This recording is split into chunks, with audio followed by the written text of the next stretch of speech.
History has a way of whispering to us through the ruins of the past, urging us to remember, to understand, and to learn. Some tales are celebrated, others are obscured, yet all have shaped the world in ways both visible and unseen. Among the most haunting chapters of the 20th century is the rise of a regime that would plunge humanity into unprecedented darkness: Nazi Germany. The story is not merely one of political ambition or military conquest. It is a narrative woven from desperation, ideology, economic despair, and the seductive allure of certainty in an uncertain world.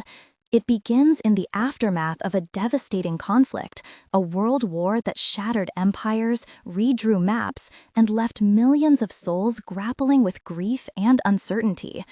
Hello and welcome to the Other Side Stories. Here, we travel beyond the usual headlines to explore the untold tales of world history, mysteries, turning points, and hidden connections that shaped our planet.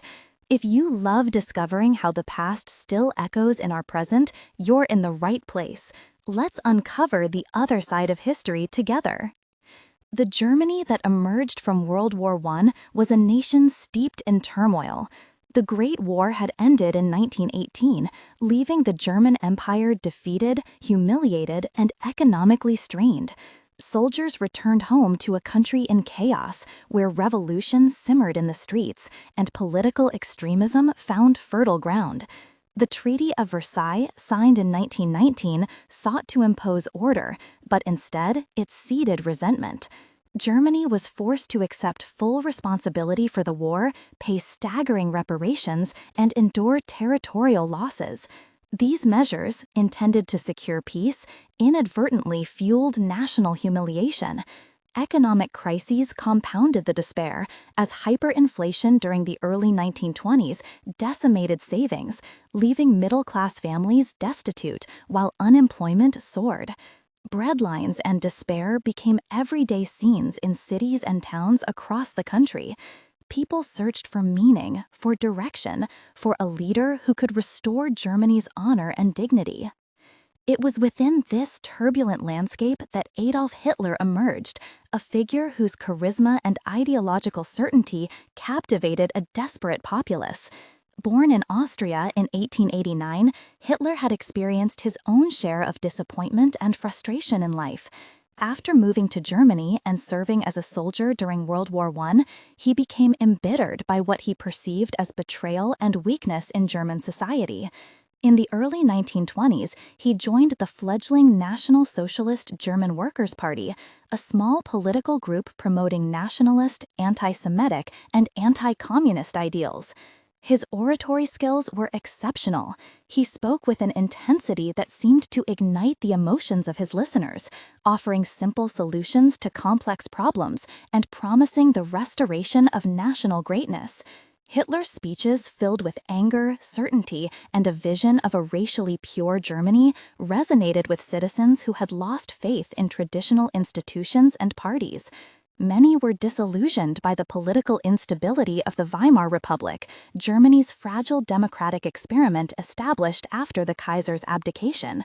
Fragmented governments and frequent elections created an impression of weakness, leaving citizens yearning for strong, decisive leadership. By the mid-1920s, Hitler had consolidated control over the Nazi Party, transforming it into a disciplined organization with paramilitary wings, propaganda machinery, and a clear hierarchical structure. The Sturmaballung, or SA, became the street muscle of the movement, intimidating opponents and projecting an image of power. Propaganda, orchestrated by figures such as Joseph Goebbels, played a crucial role in shaping public perception. Posters, rallies, and newspapers communicated the Nazi message in ways that appealed to emotion rather than reason. Anti-Semitic rhetoric became a cornerstone of their ideology, scapegoating Jewish communities for economic woes and Germany's defeat in the war. The narrative was simple yet potent. Germany had been betrayed from within, and only a strong, united, and racially homogeneous nation could reclaim its rightful place in the world. Hitler's vision was not limited to domestic revival. It encompassed expansionist ambition, militarization, and the establishment of a totalitarian state that would dominate Europe. The late 1920s and early 1930s were marked by global economic upheaval. The Wall Street crash of 1929 precipitated a worldwide depression, hitting Germany with particular severity. Unemployment soared to unprecedented levels, factories closed, and families faced starvation. The Weimar government struggled to respond, constrained by international debt obligations and domestic political paralysis. Amid this chaos, the Nazis' message gained traction. Their promise of order, employment, and national pride became increasingly appealing. Demonstrations and rallies drew thousands of supporters, and Hitler's image as a decisive leader spread across the nation. Elections reflected the growing influence of the party. In the Reichstag, the Nazi presence increased from a fringe minority to a powerful political force. While other parties fragmented and squabbled, Hitler presented himself as the embodiment of unity and strength, willing to transcend traditional political rivalries to save Germany from collapse. The path to power was not solely a product of ideology and rhetoric. Strategic manipulation of the political system played a decisive role. The Nazis understood the importance of legal mechanisms and alliances. In the early 1930s, President Paul von Hindenburg and conservative elites underestimated Hitler, believing they could control him and use his popularity to stabilize the government. This miscalculation would prove catastrophic. Amid election campaigns, political maneuvering, and intense propaganda, Hitler and his associates exploited fears of communism, promising to crush leftist movements and protect private property. The Nazis positioned themselves as defenders of order against a perceived communist threat, appealing to industrialists, military leaders, and traditional conservatives. In January 1933, Hitler was appointed Chancellor of Germany, a pivotal moment that marked the transition from democratic fragility to authoritarian rule. Many contemporaries believed this compromise could be managed. Few foresaw the totalitarian grip that would soon take hold. Once in power, the Nazi regime moved swiftly to consolidate control.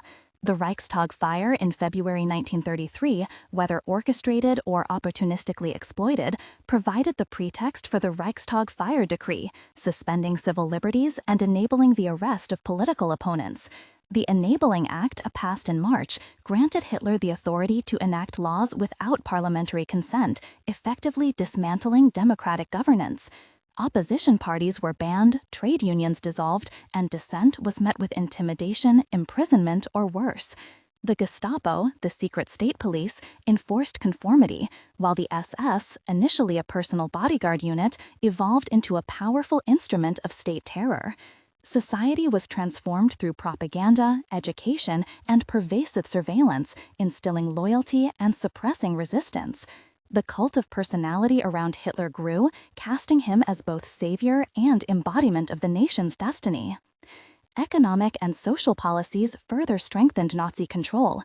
Massive public works projects, such as the construction of the Autobahn, were presented as evidence of recovery and progress.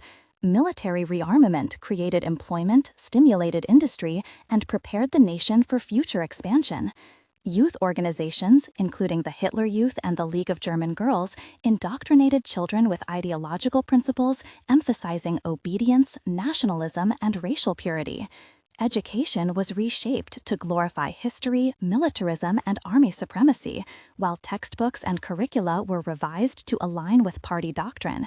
Art, literature, and media were strictly controlled, eliminating dissenting voices and promoting works that reinforced ideological conformity. The regime's reach extended into every aspect of daily life, leaving citizens little room for alternative thought or action. The Nazis' racial policies were central to their vision. Anti-Semitism, already a societal undercurrent, became state policy.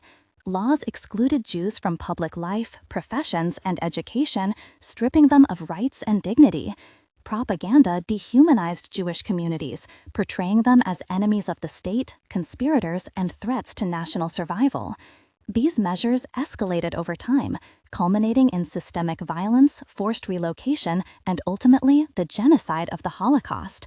Similarly, the regime targeted other groups deemed undesirable, including Romani people, disabled individuals, political dissidents, and homosexuals. The machinery of oppression was comprehensive, combining legal frameworks, propaganda, and enforcement by state institutions and paramilitary organizations. Fear and intimidation ensured compliance, while ideological indoctrination normalized exclusion and persecution in the minds of many citizens. Foreign policy reflected ambition and opportunity. Early moves emphasized the reversal of Versailles Treaty restrictions, including remilitarization and territorial expansion. The Rhineland was reoccupied in 1936, violating international agreements without immediate consequence, demonstrating the weakness of collective security mechanisms.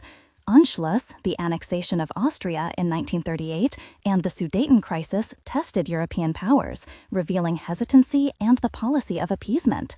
Hitler's skillful manipulation of diplomatic. The social fabric of Germany was irrevocably altered during this period, as the regime instilled a climate in which loyalty, obedience, and conformity were rewarded, and deviation punished. Propaganda was omnipresent, saturating newspapers, radio broadcasts, cinema, and public events with messages glorifying the state and denigrating perceived enemies. Every public demonstration, every torchlit parade, every speech was carefully orchestrated to reinforce the narrative of a united, invincible nation.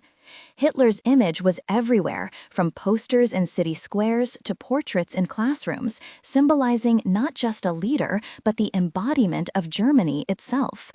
Symbols such as the swastika and the Nazi salute became ubiquitous, a visual and physical language of allegiance. Citizens, whether through genuine belief, fear, or necessity, learned to navigate this new social reality, often blurring the line between voluntary support and coerced participation. Education and youth programs became particularly effective tools for shaping the minds of future generations. Children were taught to revere Hitler, embrace militaristic values, and adopt a rigid understanding of racial hierarchy.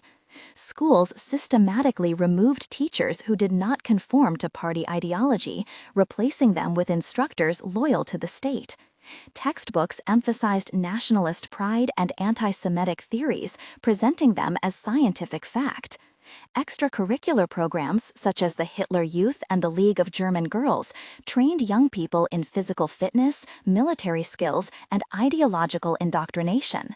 Through these programs, the regime ensured that children were not only passive recipients of ideology, but active participants in its perpetuation. The manipulation of youth extended to fostering loyalty over family ties, cultivating devotion to the nation and the Führer above all else. Economic policy during this period was carefully calibrated to consolidate political support while preparing the country for militarization. Massive public works projects, including the construction of roads, bridges, and buildings, provided employment and demonstrated the regime's ability to deliver tangible results.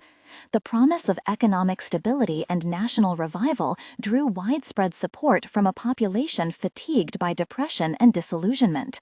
Meanwhile, the rearmament program, in defiance of Versailles Treaty restrictions, created jobs and strengthened Germany's military capabilities.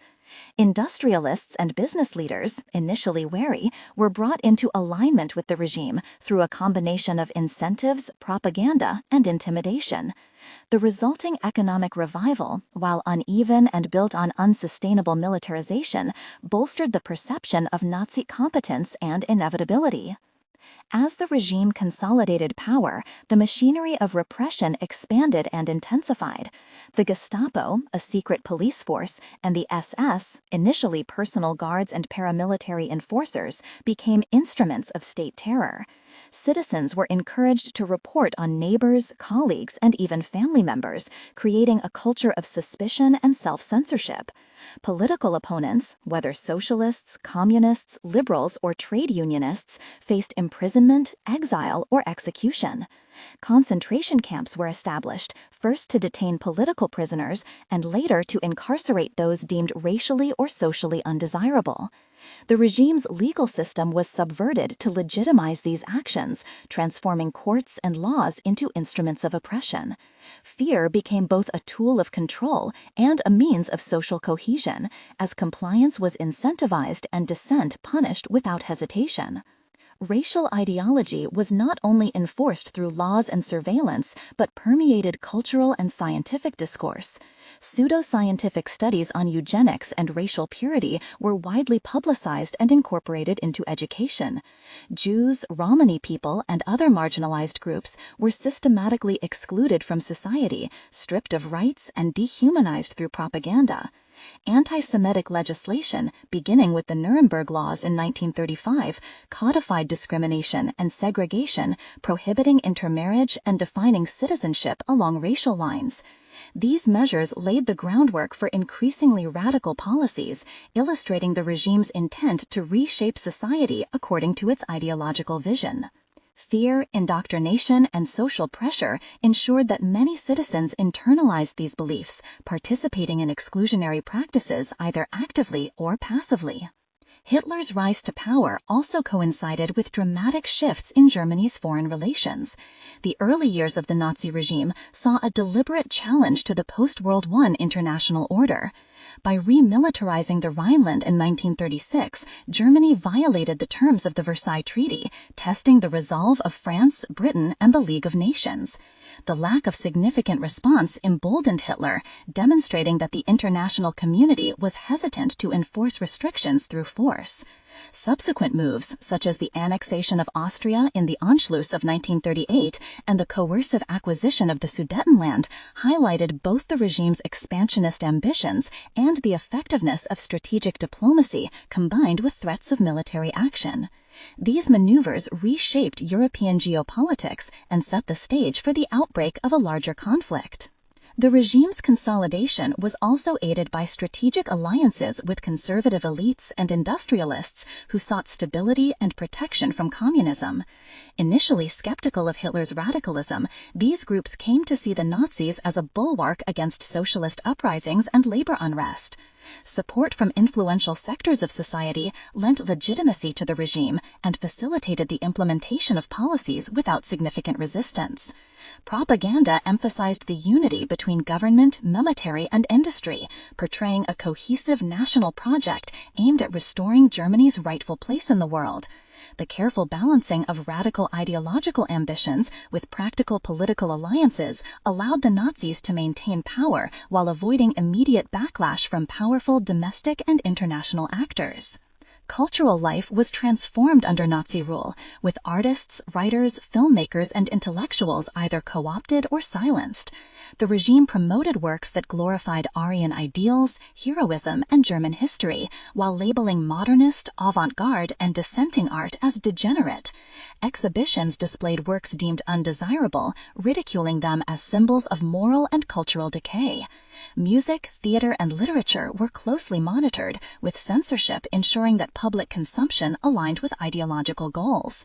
The control of culture extended beyond entertainment, serving as a means of shaping identity, reinforcing social hierarchies, and communicating state-approved values to the populace. Through the manipulation of art and media, the regime constructed a narrative in which Germany was both ancient in heritage and reborn under Nazi leadership. As Nazi Germany grew in confidence and capability, militarization accelerated. The armed forces were rebuilt in defiance of international agreements, emphasizing modern technology, mechanization, and disciplined training. Military service became a rite of passage, intertwined with nationalist indoctrination and personal loyalty to the Führer. The regime prioritized the development of weaponry and strategic planning, preparing for campaigns to secure territory, resources, and Lebensraum, the concept of living space central to Nazi ideology. Militarization was presented not merely as defense, but as the fulfillment of historical destiny, a mission to reclaim Germany's place at the center of Europe. The integration of military strength with political authority underscored the regime's capacity to implement its vision both domestically and abroad. The experience of ordinary citizens was complex. While some embraced the promises of national revival, economic security, and social cohesion, others faced oppression, exclusion, and fear. Compliance was often motivated by necessity rather than conviction, as failure to conform could result in imprisonment, loss of employment, or worse. Communities were pressured to participate in programs and rituals that reinforced state ideology, creating an environment in which private beliefs were frequently subordinated to public performance. The regime's success depended not only on coercion, but on the perception of inevitability and strength. A populace convinced that resistance was futile or dangerous often became complicit in the maintenance of authoritarian rule. This dynamic illustrates how totalitarianism is reinforced both through direct enforcement and the subtle shaping of societal expectations and norms. The rise of Nazi Germany was further facilitated by international circumstances. The global community, scarred by the horrors of World War I and wary of renewed conflict, often pursued policies of appeasement or hesitation. Economic crises and political instability abroad diverted attention from Germany's internal developments, while diplomatic miscalculations allowed Hitler to exploit opportunities for expansion and consolidation. Treaties intended to maintain peace, such as the Locarno Pact, were tested by strategic maneuvers that challenged the balance of power. The inability or unwillingness of other nations to confront early violations of agreements demonstrated the consequences of underestimating ideological extremism and the determination of totalitarian leaders. This context underscores the interplay between domestic dynamics and international response in shaping the trajectory of a nation's rise to power. By the late 1930s, the Nazi state had achieved a level of control and coherence that few could have imagined at the beginning of the decade. Political opponents were eliminated or neutralized, society was thoroughly indoctrinated, the economy stabilized through a combination of public works and militarization, and the military was prepared for aggressive action. Propaganda had transformed public perception, cultivating both admiration and fear, while legal and extra-legal measures ensured that the ideological foundation of Nazi Germany was as much about reshaping the mind as it was about reshaping the state. Through propaganda, education, and public spectacle, the regime cultivated a worldview in which loyalty to Hitler and the nation superseded personal morality or traditional social bonds. Citizens were encouraged to view themselves as part of a larger historical mission, an elite community bound by blood, culture, and destiny. Racial theory was presented not merely as abstract belief, but as actionable policy, with laws, social programs, and everyday norms enforcing hierarchy and conformity. Jews, Romani people, disabled individuals, political dissidents, and others were systematically dehumanized, their existence reframed as a threat to national purity and survival. Fear, indoctrination, and societal pressure combined to normalize discrimination, marginalization, and eventually extermination. Ordinary people were both witnesses to and participants in a process that would culminate in some of history's darkest chapters. The international context in which Hitler operated was critical to the regime's ascent. European powers, traumatized by the Great War, were reluctant to intervene in Germany's early violations of the Versailles Treaty. The League of Nations, established to prevent conflict, lacked enforcement mechanisms and decisive leadership, allowing Germany to test boundaries with limited consequences. Countries such as Britain and France, prioritizing economic recovery and wary of confrontation, often pursued policies of appeasement. The remilitarization of the Rhineland in 1936, followed by the Anschluss with Austria in 1938, demonstrated the effectiveness of cautious aggression. Hitler's ability to expand territory without immediate repercussions emboldened his strategy, reinforcing the perception that strength, timing, and audacity could override international constraints. Each success enhanced domestic legitimacy while simultaneously revealing the vulnerabilities of European diplomacy and collective security. The Nazi Party's rise to power was also shaped by its skillful exploitation of mass communication. Speeches, rallies, newspapers, and radio broadcasts were carefully orchestrated to appeal to both emotion and ideology. Joseph Goebbels, as Minister of Propaganda, ensured that messaging was consistent, persuasive, and pervasive. Images of strong leadership, national rejuvenation, and cultural revival reinforced the narrative of inevitability and historical destiny. Public spectacles, including massive rallies at Nuremberg, presented a vision of unity, discipline, and grandeur that mesmerized citizens and intimidated opponents. Cinema, theater, and music were leveraged to project ideology subtly, making propaganda part of daily life. These techniques allowed the Nazis not only to consolidate support, but to manipulate perception, blurring the line between reality and narrative, and creating a society in which dissent became psychologically and socially difficult.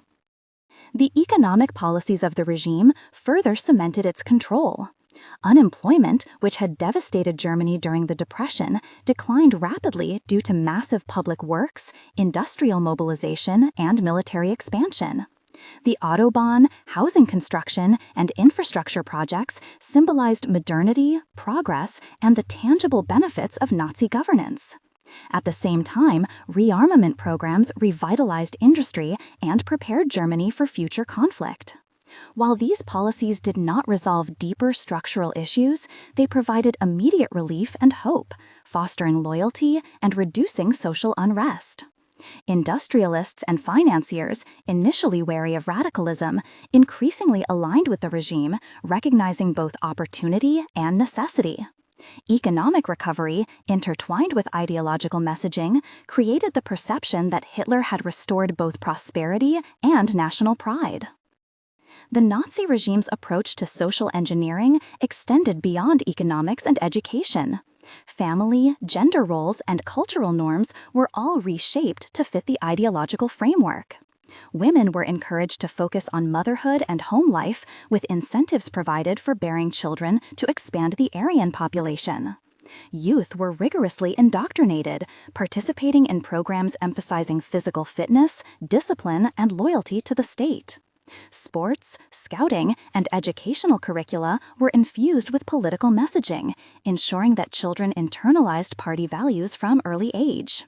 Communities were mobilized to participate in campaigns and rituals that reinforced conformity and loyalty, making everyday life an arena for ideological reinforcement. Through these measures, the regime cultivated both a sense of purpose and a climate of control, embedding its values deeply within the fabric of society.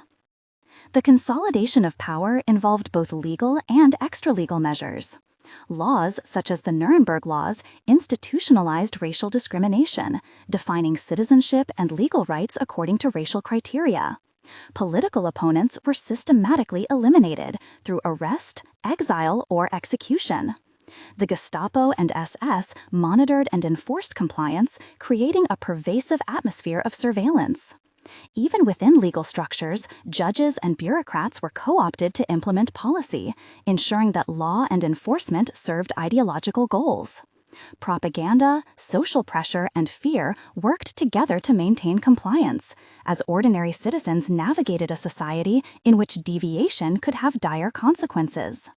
The legal and extra-legal consolidation of power demonstrated the regime's ability to manipulate institutions, turning them into instruments of totalitarian control.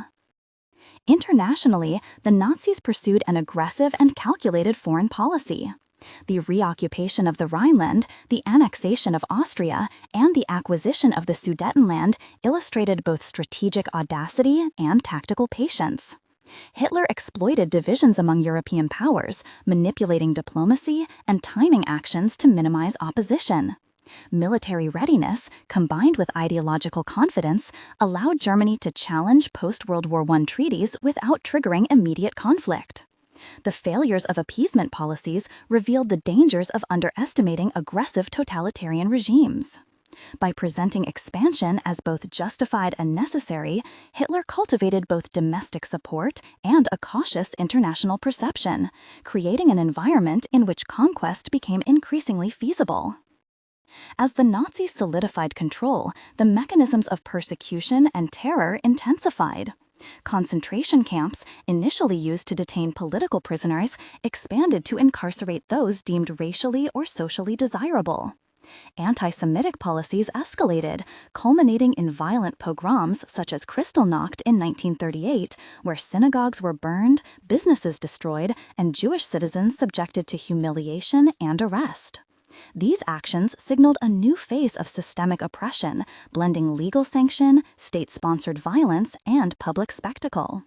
Fear was both weapon and policy, reinforcing obedience while isolating targeted communities.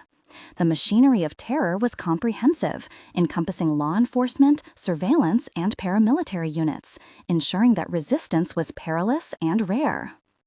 The ideological and practical strategies of the regime were mutually reinforcing. Propaganda cultivated loyalty, fear, and participation.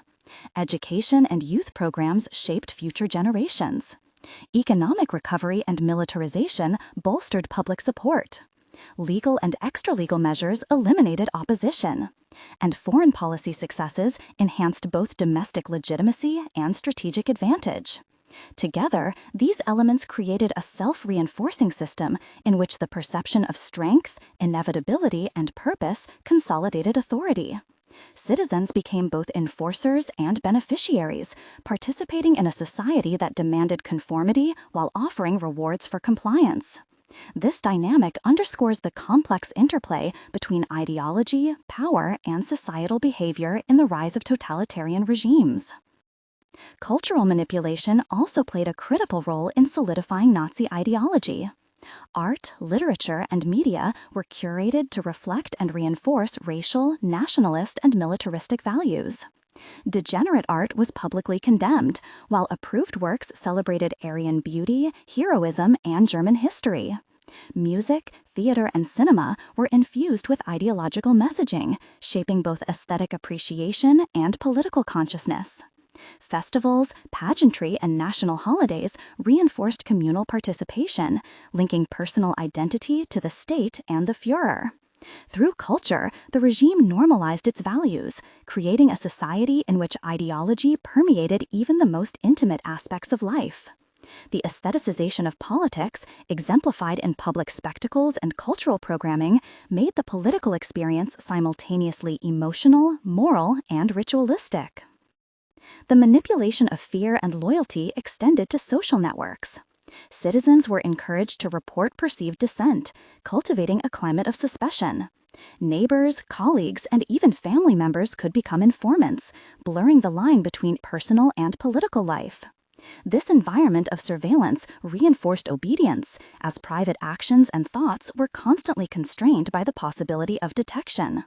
Public rituals, ceremonies, and displays of loyalty reinforced conformity and social cohesion, making resistance socially isolating and dangerous. As the late 1930s unfolded, Nazi Germany moved from consolidation to expansion, both in terms of ideology and territory. The internal mechanisms of control had matured to the point where dissent was rare and dangerous, yet external ambitions were equally audacious. Hitler's vision extended beyond domestic revival to the remaking of Europe according to his racial and ideological principles. The annexation of Austria in the Anschluss of 1938 and the subsequent occupation of the Sudetenland were carefully staged to appear defensive or conciliatory, yet they masked a broader strategy of territorial expansion and domination. Through diplomatic pressure, threats, and the calculated use of military force, Hitler was able to achieve these objectives while minimizing immediate opposition from Britain, France, and other powers, demonstrating both his strategic cunning and the failures of appeasement. The international community, still traumatized by the First World War and focused on avoiding another devastating conflict, largely failed to intervene decisively. The policy of appeasement, most notably championed by British Prime Minister Neville Chamberlain, aimed to satisfy some of Hitler's demands in the hope that concessions would prevent larger wars. The Munich Agreement of 1938, which allowed Germany to annex the Sudetenland, was celebrated at the time as a triumph of diplomacy. Yet, in reality, it emboldened Hitler, confirming that aggressive moves could be executed with minimal risk of immediate retaliation. Germany's growing strength, combined with the perception of Western weakness, created an environment in which the Nazi regime could plan and execute further expansion with confidence. Domestically, the regime continued to refine its control over society. Public organizations, youth movements, and educational programs ensured that the populace was not only compliant but actively engaged in the propagation of Nazi ideology. The Hitler Youth, for example, inculcated physical discipline, military skills, and ideological commitment among boys, while the League of German Girls emphasized obedience, domestic skills, and racial duty for girls. Schools taught a curriculum designed to glorify German history, military achievement, and Aryan superiority, while censoring or eliminating content that challenged the party's narrative. These efforts created a generation whose worldview had been profoundly shaped by the regime, laying the foundation for continued loyalty and complicity. Economic and industrial policies supported both domestic stability and military preparedness. Massive public works, rearmament, and industrial mobilization created jobs and improved infrastructure, fostering a sense of progress and competence. At the same time, these policies prepared Germany for the military campaigns that would soon follow. Industrialists and financiers, initially wary of radicalism, increasingly aligned with the regime, recognizing that participation offered both protection and profit. By linking economic opportunity with ideological loyalty, the Nazis ensured that key sectors of society were invested in the continuation of their policies. Economic recovery, however, was inseparable from militarization and social control, revealing the interplay between policy, ideology, and power. The persecution of Jews and other marginalized groups escalated during this period. Anti-Semitic propaganda intensified, portraying Jewish people as responsible for economic woes, political instability, and societal decay. Legal restrictions, such as those codified in the Nuremberg Laws, stripped Jewish citizens of rights, including the right to citizenship, the ability to marry non-Jews, and access to professional opportunities. Violent incidents, most notably Kristallnacht in November 1938, marked a shift from social and legal discrimination to overt, state-sanctioned violence. Synagogues were burned, Jewish-owned businesses destroyed, and thousands were arrested and sent to concentration camps.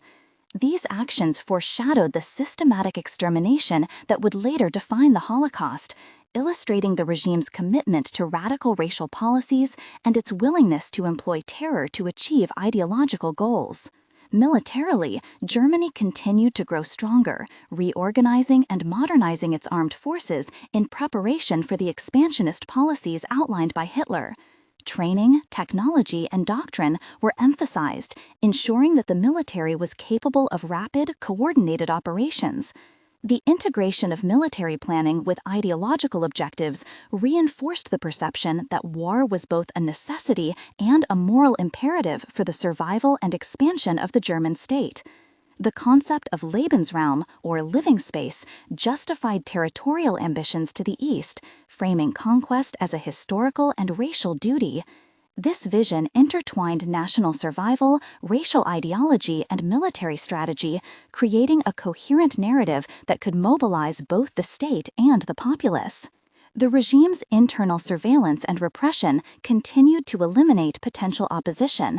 The Gestapo monitored citizens for signs of dissent, while the SS enforced loyalty through both intimidation and violent action. Political opponents, intellectuals, religious leaders, and others perceived as threats were detained, silenced, or killed.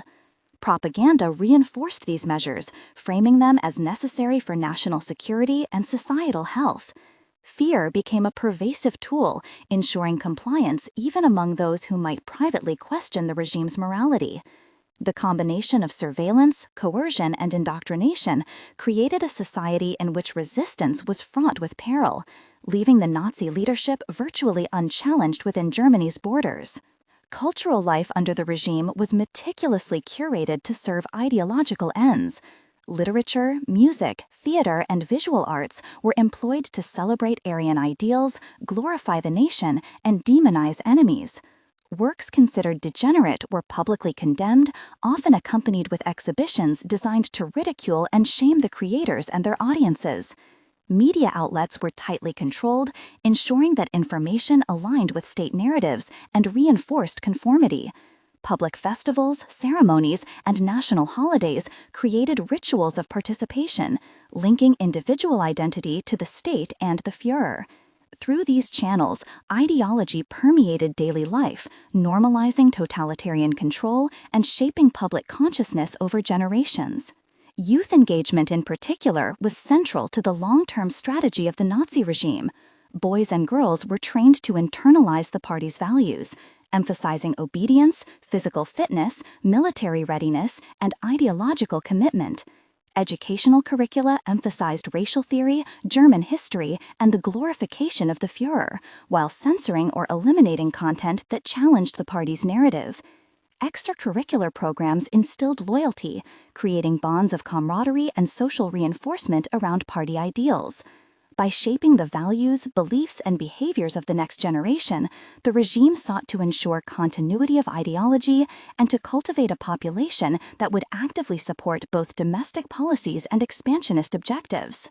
Propaganda campaigns skillfully manipulated emotion, perception, and memory. Media and public messaging presented Germany as both a victim of past humiliation and a nation poised for greatness. Historical narratives were rewritten to emphasize betrayal, suffering, and injustice, creating a collective sense of grievance. Simultaneously, achievements under Nazi rule, economic recovery, public works, rearmament, and cultural revival were highlighted to cultivate pride and loyalty. Through repetition, imagery, and spectacle, the regime shaped both collective identity and individual self-conception, blurring distinctions between personal belief, social expectation, and state-imposed ideology. This orchestration of perception created a populace whose understanding of reality was mediated by the party's narratives, facilitating acceptance of policies that would otherwise have seemed morally or politically extreme. The intersection of domestic control and foreign ambition defined the late 1930s. While the population was molded to comply, admire, and participate in the regime's vision, the state pursued aggressive policies abroad. Germany's violations of international agreements, including remilitarization and territorial annexations, demonstrated the regime's confidence in both its power and the passivity of other nations. Diplomatic strategies were carefully calculated, exploiting weaknesses and divisions among neighboring countries while portraying actions as justified or defensive. These maneuvers not only expanded Germany's territory, but also strengthened Hitler's domestic position, as foreign successes were portrayed as evidence of leadership, foresight, and national revival. Military preparedness, ideological conviction, and opportunistic diplomacy combined to set the stage for wider conflict, revealing the interconnectedness of internal governance and international strategy. The escalation of anti-Semitic policies during this period cannot be overstated. Legal restrictions, social ostracism, economic marginalization, and violent attacks created a climate of fear, uncertainty, and suffering for Jewish communities. Kristallnacht, in particular, marked a turning point in the regime's approach to persecution, signaling a willingness to employ organized violence on a mass scale. Synagogues were burned, Jewish-owned businesses destroyed, and thousands were arrested. These actions were widely publicized, sending a message to both victims and the broader population about the consequences of resistance or defiance. The mechanisms of terror were deeply integrated with legal, social, and cultural systems, illustrating the regime's capacity to normalize oppression and integrate it seamlessly into the fabric of daily life. Meanwhile, military planning. By 1939, Nazi Germany had transformed into a state of unparalleled power and control, a society meticulously shaped to reflect the vision of Hitler and his inner circle. The mechanisms of propaganda, education, legal manipulation, and terror had combined to produce a population largely compliant, indoctrinated, and capable of both active support and passive acceptance. Social institutions, cultural life, and even the rhythms of daily existence were aligned with state ideology, creating an environment in which loyalty to the Führer was intertwined with personal identity and civic duty. Citizens witnessed and participated in the construction of a society that promised national greatness but exacted a profound moral cost. The regime's expansionist ambitions were realized through calculated aggression, diplomacy, and deception. The invasion of Poland on September 1, 1939, marked the beginning of a global conflict that would engulf the world in war. Using the doctrine of blitzkrieg, German forces rapidly advanced, combining air power, mechanized infantry, and artillery in coordinated assaults. The speed and effectiveness of these operations overwhelmed Poland's defenses, demonstrating both the strategic innovation and brutal efficiency of the Nazi military. Within weeks, Poland was occupied, partitioned, and subjected to Nazi administration, setting a precedent for the regime's treatment of conquered territories and foreshadowing the extensive campaigns of violence and oppression that would follow across Europe. The conquest of Poland also exposed the ideological imperatives that guided Nazi policy. Racial theory and anti-Semitic ideology were integrated with military objectives, as occupation strategies sought to segregate, dehumanize, and eventually eliminate groups deemed undesirable. Jews, intellectuals, and political dissidents faced immediate persecution, forced labor, and mass executions. The intertwining of ideology and military conquest was a hallmark of Nazi governance, reflecting a worldview in which territorial expansion, racial purity, and state power were inseparable.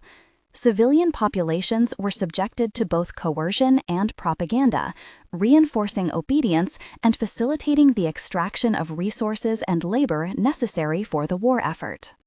International reaction to Germany's early aggression was initially constrained by a combination of appeasement, strategic calculation, and military unpreparedness. France and Britain, bound by commitments to Poland, declared war shortly after the invasion. Yet the speed and decisiveness of Germany's campaigns underscored the vulnerabilities of Allied forces. The subsequent fall of France in 1940, along with the rapid subjugation of Denmark, Norway, Belgium, and the Netherlands, demonstrated the regime's capacity for operational excellence and strategic planning. Nazi Germany had, by this stage, become a formidable power, capable of reshaping the European political landscape while pursuing its ideological objectives with ruthless efficiency. Domestically, the war served to further consolidate Nazi control. Total mobilization of the economy, society, and military reinforced the centrality of the state in everyday life. Propaganda emphasized the unity of the nation, the heroism of soldiers, and the moral imperative of fighting for survival and expansion. Civic organizations, youth groups, and labor programs were increasingly directed toward war production, ideological indoctrination, and the maintenance of social order. Fear, patriotism, and propaganda worked together to produce a populace largely aligned with state objectives, illustrating the enduring efficacy of the regime's social engineering even under the strains of global conflict. The Holocaust, which emerged as the ultimate expression of Nazi ideology, reflected the full integration of state power, racial theory, and bureaucratic efficiency. Beginning with targeted persecution, escalating to systematic mass murder, the genocide of 6 million Jews, along with millions of Romani people, disabled individuals, political dissidents, and others, represents one of the most devastating and meticulously organized crimes in human history. Concentration and extermination camps, meticulously documented and administered, embodied the terrifying combination of ideology, technology, and bureaucracy. Citizens were exposed to varying degrees of complicity, whether through direct participation, passive observation, or the facilitation of policies that allowed mass murder to proceed. The moral and ethical collapse facilitated by propaganda, fear, and ideological indoctrination underscores the extreme consequences of totalitarian control. Military campaigns continued to expand Nazi influence with the invasion of the Soviet Union in 1941, exemplifying both ambition and brutality. Operation Barbarossa sought not only territorial conquest but also the annihilation of perceived ideological and racial enemies. Civilians, particularly Jews and political activists, were subjected to mass shootings, forced labor, and deportation to extermination camps. The intertwining of military objectives with genocidal policies highlights the inseparability of ideology and strategic planning under the Nazi regime. Resistance existed in the form of partisan activity, individual dissent, and clandestine opposition, yet it was met with overwhelming force, illustrating the extensive reach and efficiency of state control mechanisms. The relationship between Germany's leadership and occupied populations was mediated through a combination of coercion, propaganda, and collaboration.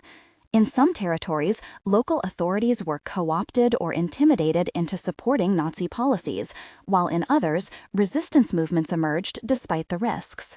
The complexity of occupation dynamics reveals the interplay between power, ideology, and human behavior under extreme conditions.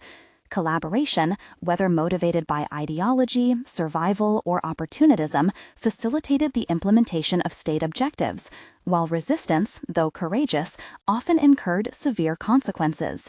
The Nazi regime's ability to manipulate, coerce, and exploit local structures underscores the sophistication of its governance and control strategies. Internally, the regime continued to refine its methods of social control.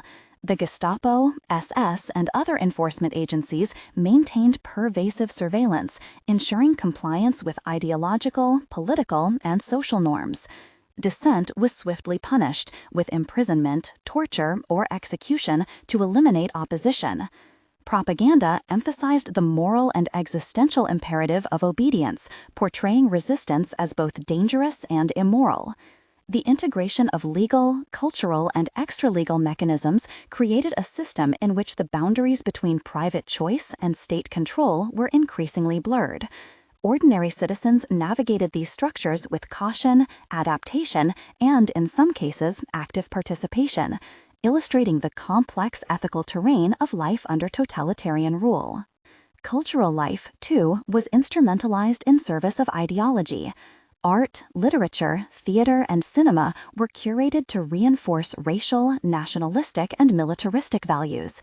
Educational programs glorified the achievements of the state and vilified perceived enemies, embedding ideology within the very framework of knowledge. Civic rituals, national holidays, and public ceremonies cultivated emotional attachment to the regime, fostering loyalty and collective identity. Through these means, the regime shaped not only behavior but perception, creating a society in which individuals internalized state values and participated in the reinforcement of authority. The aestheticism of politics, evident in rallies, pageantry, and cultural programming, blurred the line between spectacle and policy, making ideology a lived, pervasive experience. Youth engagement remained central to the regime's strategy. Children were indoctrinated from early education through extracurricular activities, emphasizing obedience, physical discipline, and ideological alignment. Participation in programs like the Hitler Youth cultivated both practical skills and loyalty to the state, creating social bonds that reinforced ideological conformity. Educational curricula were designed to instill historical narratives, racial theories, and nationalistic ideals, while censoring dissenting perspectives. The regime's focus on the next generation ensured that ideological influence would endure beyond immediate political and military victories, embedding Nazi values within the social and cultural fabric of Germany. By the early 1940s, Nazi Germany had achieved a level of organizational sophistication and societal integration unparalleled in modern history. The regime's success in consolidating power, mobilizing society, and pursuing aggressive foreign policy was facilitated by the convergence of ideology, strategic planning, and human psychology. Citizens, institutions, and social networks were systematically aligned with state objectives, creating a feedback loop in which loyalty, participation, and fear reinforced one another. The regime's ability to coordinate economic, military, social, and cultural resources demonstrated both the potential and the peril of totalitarian systems, offering lessons in the manipulation of perception, the use of terror, and the intersection of ideology and governance. Yet, even at the height of power, cracks appeared in the Nazi edifice. Military overreach, the strain of prolonged conflict, and the inherent brutality of ideological policies sowed the seeds of eventual defeat. Resistance movements, both within occupied territories and within Germany itself, challenged the regime's claims of unanimity,